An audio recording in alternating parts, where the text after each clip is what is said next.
De hecho, a la edad de 14 años me llamó mucho la atención lo que es mi cultura, ya que en esta época aquellos jóvenes dejaron de poder hablar el idioma, se mudaron a otros lugares y ya no quisieron más poder aprender acerca de lo que les ha enseñado sus antepasados.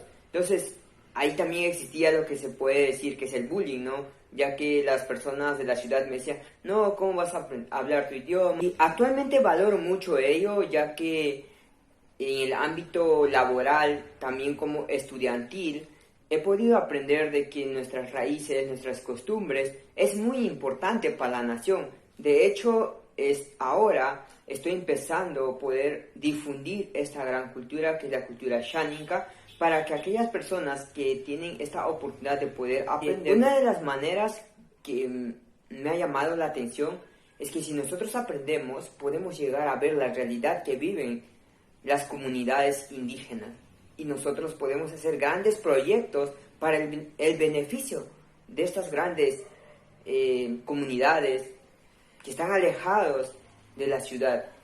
De hecho, he podido vivir un tiempo y conozco la realidad de ellos. Entonces, eso es lo que yo estoy tratando de poder ayudar a las personas para que aprendan el dominio de esta lengua, para que puedan relacionarse fácilmente al llegar en las comunidades.